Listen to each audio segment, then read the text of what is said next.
Alhamdulillah, Alhamdulillah allazi an'amana bi ni'matil iman wal Islam wa salaka bina tariqatil hidayati ila daris salam.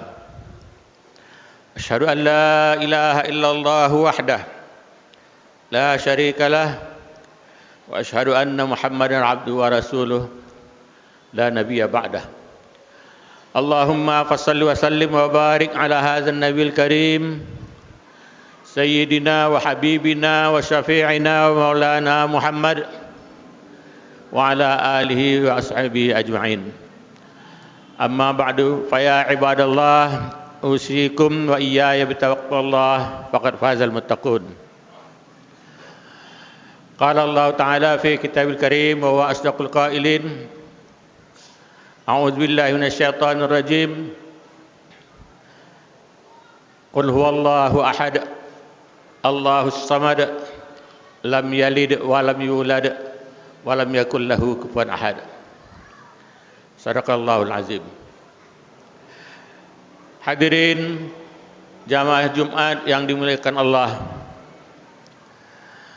dalam pengkajian tentang spiritual, kajian tentang kesehatan jiwa, kajian tentang tasawuf, ada digambarkan hal-hal yang membawa seseorang itu menjadi baik, menjadi hamba Allah yang baik, bertakwa dan seterusnya. Tapi sebalik itu ada juga sebab-sebab yang membuat orang menjadi celaka, menjadi terhina, menjadi pendosa. Jadi dari baik yang positif yang membuat orang menjadi baik dan yang membuat orang menjadi jahat, sudah sangat sepatutnya kita pahami, kita sadari, sehingga dengan mengetahui yang baik kita berlomba-lomba untuk mengejar kebaikan itu, melaksanakan kebaikan itu, dan dengan mengetahui hal-hal yang negatif yang membuat orang terhina, maka kita bisa menghindarinya. Di antara hal-hal yang dipandang sebagai sumber daripada yang tidak baik, yang menyebabkan orang terhina, yang menyebabkan dia menjadi pendosa, dan pada akhirnya menjadi orang yang dimurkai Allah. Paling tidak dalam kesempatan yang singkat ini kita sampaikan ada 3 hal yang membuat orang menjadi terhina tadi. Yang pertama, apa yang disebut dengan istilah al-kibr. Yang kedua disebut dengan al-hasad. Sedangkan yang ketiga disebut dengan istilah al-haras. Jemaah sekalian, al-kibr atau merasa diri besar, merasa diri paling mulia, dan merasa diri paling terhormat, itu satu sebab yang membuat orang menjadi celaka, menjadi rugi, menjadi terusir dari pergaulan masyarakat.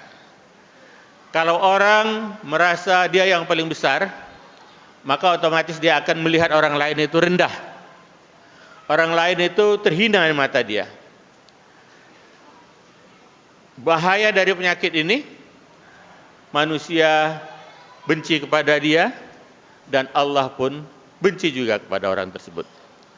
Dalam salah satu hadis digambarkan, tidak masuk surga orang yang di dalam kolbunya ada kesombongan, walaupun sebesar biji sawi. Begitu kecilnya, gara-gara sombong itu, maka dia tidak masuk surga.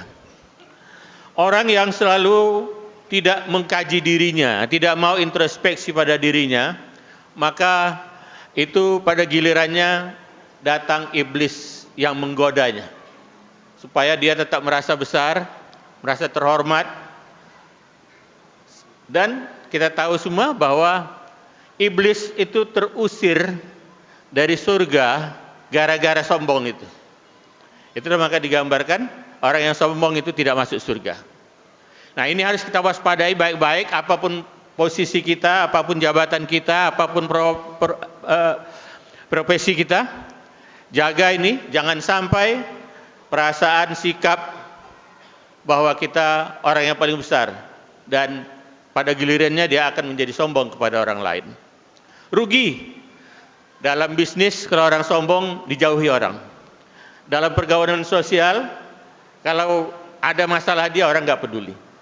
Padahal manusia terbatas, kita semua terbatas.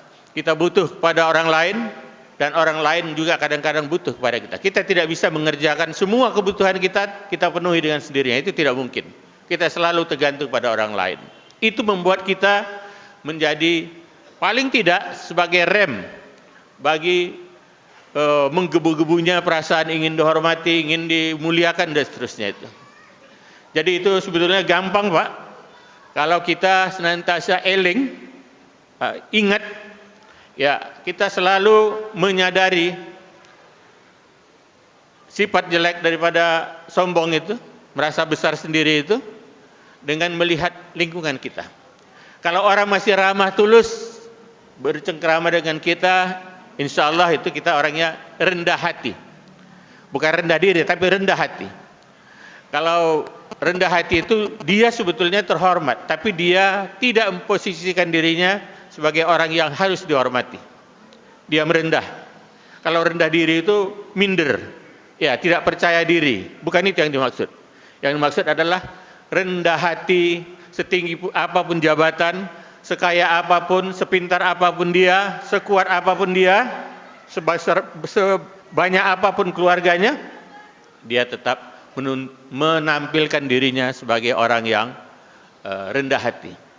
Dengan begitu, dan kita tahu, kita ingat-ingat bahwa Allah murka kepada orang yang sombong, membesarkan dirinya itu, dan tidak masuk surga gara-gara penyakit itu, yang kadang-kadang keuntungannya sangat sedikit kalau menjadi orang sombong itu, mudaratnya yang banyak. Maka dengan cara itu, insya Allah kita selalu introspeksi dan kita terhindar dari sikap sombong itu. Yang kedua, jamaah sekalian, ya seperti disebutkan tadi, al-hasad. Hasud, bahasa kita hasud ya. Hasad, tapi mungkin berbeda sedikit artinya. Hasad itu artinya orang yang dengki, ya. Biasanya diistilahkan senang melihat orang susah dan susah melihat orang senang.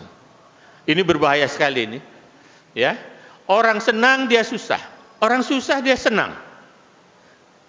Kedua-duanya itu sama-sama merugikan bagi dirinya.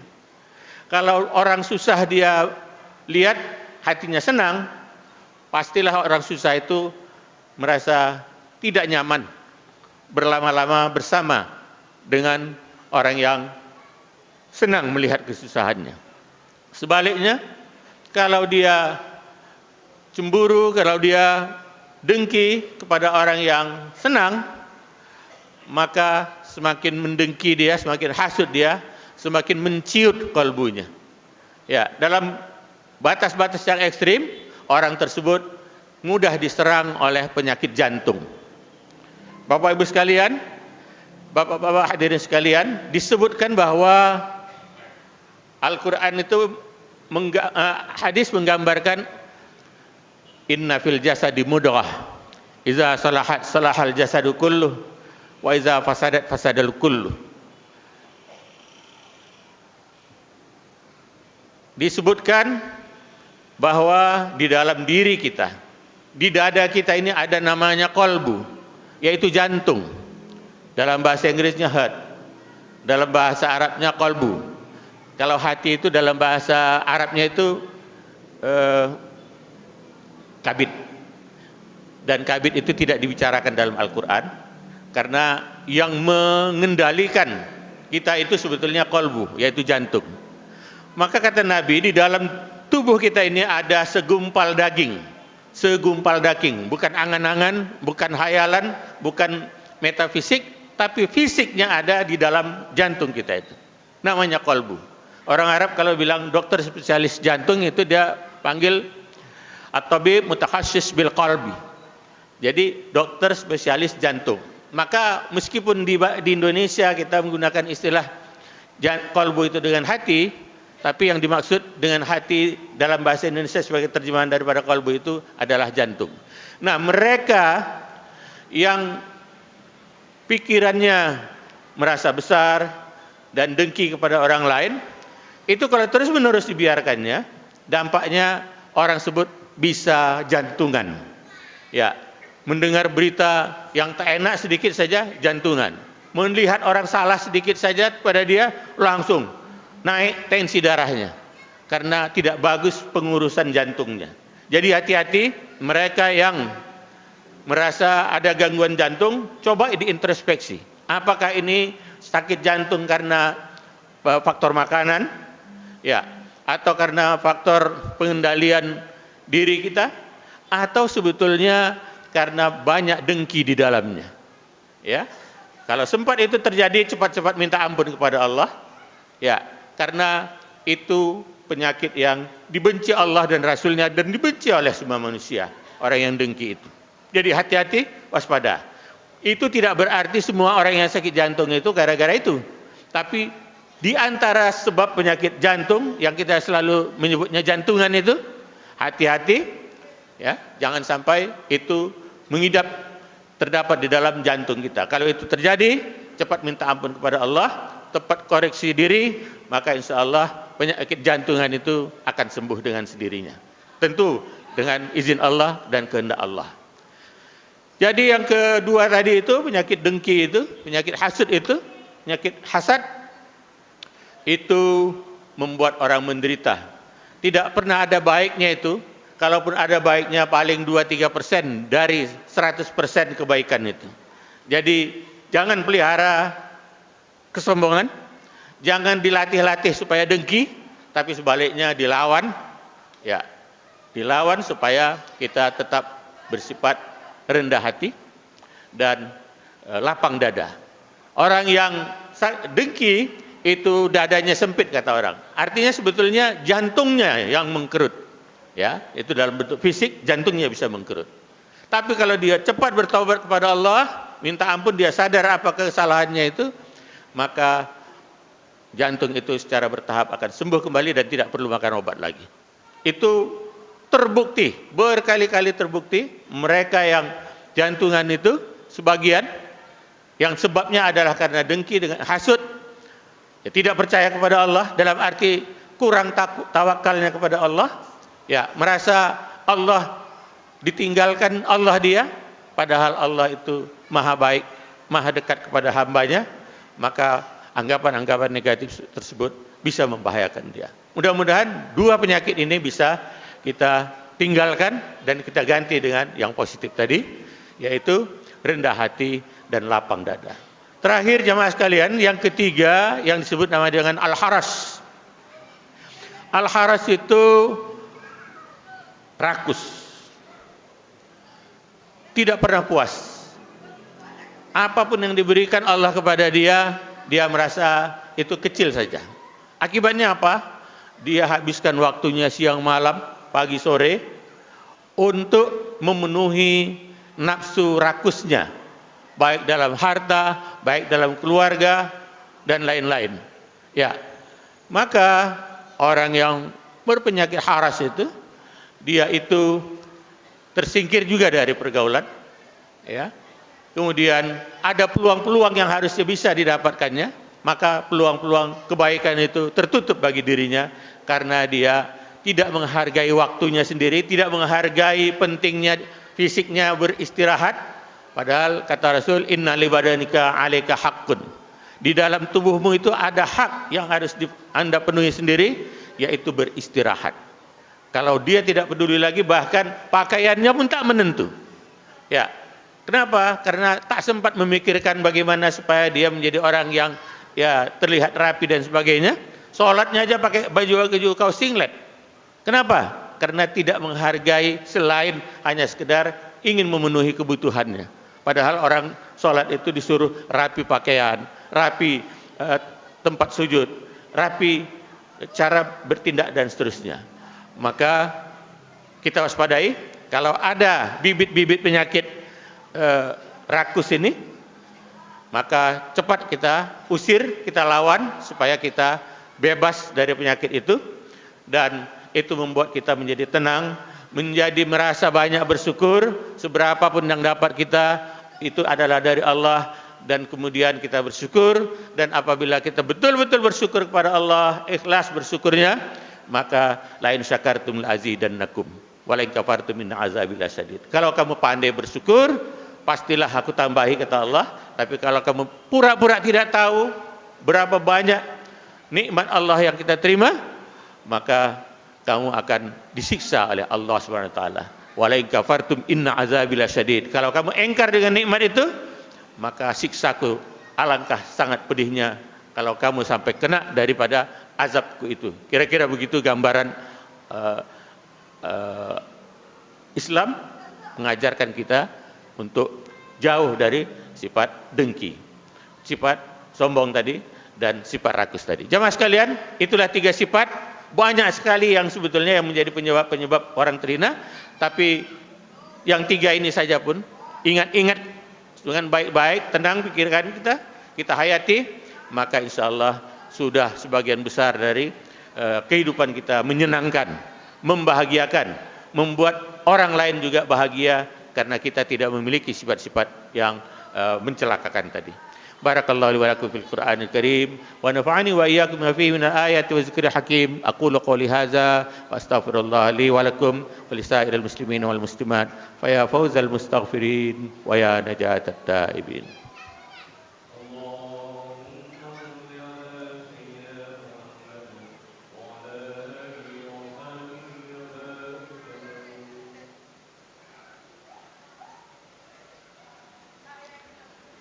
Alhamdulillahilladzi hadana li hadza wa ma kunna linahtadiya laula an hadanallah. Asyhadu an la ilaha illallah wahdah la syarikalah wa asyhadu anna Muhammadan abduhu wa rasuluh la nabiyya ba'dah. Allahumma shalli wa sallim wa barik ala hadzal nabiyil karim wa ala alihi wa ashabihi ajma'in. Amma ba'du, fa ya ibadallah ittaqullaha haqqa tuqatih wa la tamutunna illa wa antum muslimun. Innallaha wa malaikatahu yusalluna 'alan nabi ya ayyuhallazina amanu sallu 'alaihi wa sallimu taslima. Allahumma salli 'ala Muhammad wa ali Muhammad kama shallaita 'ala Ibrahim wa ali Ibrahim wa barik 'ala Muhammad wa ali Muhammad kama barakta 'ala Ibrahim wa ali Ibrahim fil 'alamin innaka Hamidum Majid. Allahumma ighfir lil muslimina wal muslimat wal mu'minina wal mu'minat al ahya'i minhum wal amwat bi rahmatika ya ghafurur rahim. Allahumma rabbana zalamna anfusana wa illam taghfir lana wa tarhamna lanakunanna minal khasirin. Allahumma ya Allah, ampuni segala dosa kami ya Allah. Ampuni kekeliruan kami ya Allah. Bantu kami menyehatkan pikiran dan kalbu kami ya Allah, dengan mengejar sifat-sifat yang baik, sifat-sifat yang positif, dan menjauhkan dari diri kami penyakit-penyakit yang akan menghinakan kami di dunia dan di akhirat nanti ya Allah. Penyakit sombong, penyakit hasud, dan penyakit rakus yang banyak sekali menghinakan saudara-saudara kami ya Allah. Jauhkan kami dari ketiga sifat itu ya arhamar rahimin. Rabbana taqabbal minna innaka antas samiul alim wa tub alaina innaka antat tawwabur rahim. Rabbana atina fid dunya hasanah wa fil akhirati hasanah wa qina azabannar. Walhamdulillahi rabbil alamin. Ibadallah, innallaha ya'muru bil 'adli wal ihsan wa ita'i dzil qurba wa yanha 'anil fahsya'i wal munkar wal baghi ya'izukum la'allakum tadhakkarun wa dhkurullaha yadhkurkum washkuruhu 'ala ni'amihi yazidkum wa la dzikrullahi akbar. Aqimissalah.